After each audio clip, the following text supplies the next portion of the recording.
I do want to get into my opening kind of subject matter. I don't know if you guys remember, we did some, I can't remember what exactly the show or the segment title was or what exactly we were talking about, but there was some poll that showed, of course, the amount of employees that were, not the amount, it's more, there's a heavy slant to the Democrats when it came to the contributions of previous, like I think it was the midterms a couple years back, that showed how much people donated to various candidates, and a lot with the social media employees and other various employees. It wasn't just social media, it was entertainment brands and all that, and it showed how so many of them, on over of like 90 to almost 100% of their employees are giving monies to the Democrats. And it's almost no red there in terms of the either the Republicans or anything. And you looked at some of the actual company contributions, though, yes, it still leaned towards the Democrats. It wasn't as much. So what it does is it shows the disconnect between who the people they are that they're bringing in versus maybe some of the people that are more the higher ups, where their bottom line and they care about that sort of stuff. This is why I had focused or tried to get you guys to focus on, look, these guys have been infiltrated, okay? And there are people that act as liaisons in these mega corporations between the actual creatives that produce the content that you guys consume and the folks that actually care about the bottom line. And they're getting freaking bad information. And they actually believe that a lot of this, what people deem as woke shit, is actually what's going to make the money in the long run. Now, we can, of course, argue that it's not. I don't believe that it certainly is. I think that's a very unreliable marketplace that you're trying to depend on. And we have a segment later that kind of confirms the direction that a lot of these companies are going in their downward trajectory in the entertainment space. But I think it's also important to note that this is a self-inflicted wound. They did that shit. We didn't. Though, I mean, people acted with the dollars. But you get what it is that I'm saying.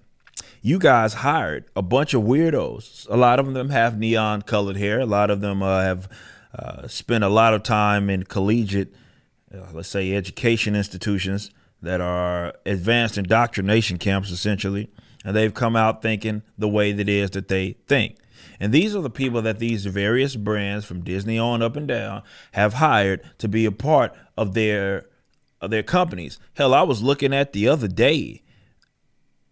Let me show y'all, actually. It wasn't the other day. It was yesterday. And they posted this while we were live. I don't know if the guys, because I know I cut out a little bit early, guys on Tuesday Night's Main Event finished or actually talked about this. But what the fuck does this have to do with anything? I'm going to show y'all this nonsensical post. So in light of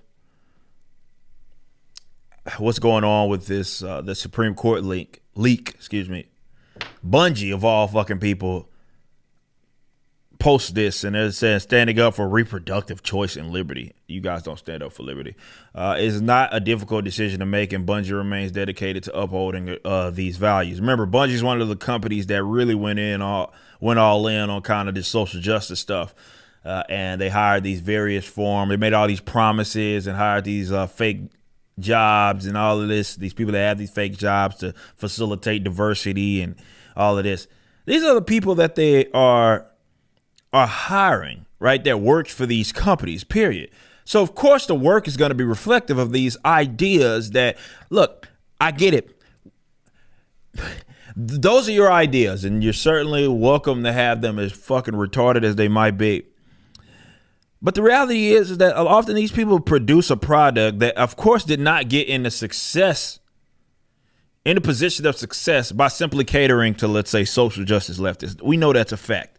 That's not an opinion right there. That's an absolute fact. They didn't get there by way of doing that. You got there because you made a product that appealed to people that were, let's say, on different sides of the political aisle. Now, that's not to say that there can't be success for those that do, let's say, lead with where the political views are. I'm saying like fucking Bungie and companies like that, Disney and companies like, they didn't get in the position that they are in because they cater to the social justice left. This is a turn that is relatively, I want to say relatively recent, in that it got so bad but it was a long-term infiltration process. But to these companies that continue to hire these dickheads, and then you see, let's say, a downward trend in terms of how much money that you're bringing in, all of you get what you deserve. Every last one of you. If y'all have allowed these idiots to convince you, or you're like Bob Chapek, and you feel like you're being held hostage or some shit because you haven't been that good of an ally and you promised to be better, so you're really drawing your line in the sand there.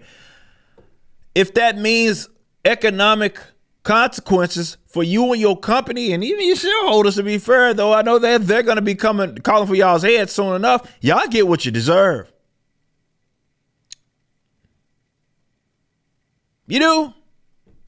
Period. You get what you fucking deserve. Why on earth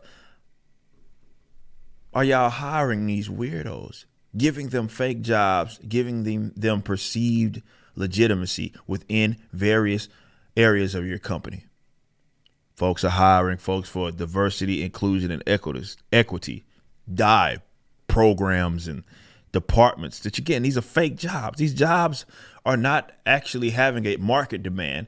It's just a job that they've given these people to make them feel, of course, useful, to act as if they can kind of shield themselves from this nonsense, because they look at, I guess, this mob of weirdos that they'll come out and be all mad and pissy about certain subjects, but really they're not powerful people, right? For the most part, they're those types of folks. You hear Tyler, for example, every now and then will break out and start going crazy, and you kind of somehow gotta let them like cry that shit out. It's kind of like that's how you deal with like the modern kind of screeching leftists. You just let them scream for a little bit, and then they'll fucking get over it. You know what I mean? But you guys hired these weirdos. You're seeing consequences because of it, and look, you get what you deserve. I'm certainly not in the business of trying to save any of these fucking companies. Not saying like me, them hiring me to clean house. No, I'm saying like as customers, people trying to like, okay, we're going to try to send a signal to these companies so they can maybe stop getting on this shit. No, man, they deserve to perish. I didn't tell them to hire them. You drew your line in the sand when you chose to hire weirdos. Look, I get it. I totally understand it, where there can be a separation between employee and what the company values. But that's not the problem here. The problem is that you've hired weirdos who then use the platform of your business to advocate their personal social political views. That's the problem. And again, your company was not founded upon that. If you don't think, Bungie, you've had people that are pro-lifers that have bought your video games in the past, you're fucking retarded. You are. I'm sorry. You didn't build your company talking about this. None of y'all did, to be fair. But that's the direction that you're going in. So if you guys have to see some consequences, you get what you deserve. That's my position on that. You just listened to a clip from my podcast, For Canon's Sake, which is live throughout the week at 12 p.m. Central on youtube.com/YoungRipper59 and Odyssey.com/@YoungRipper59. Be sure to check out my website, ericdjuly.com, so you can stay up to date with everything it is that I'm doing. You can also become a member and get access to a bunch of cool perks and exclusive content, which includes a social media hub where you can interact with myself and other members. It even has an app that you can get, which is now live in the Google and Apple stores.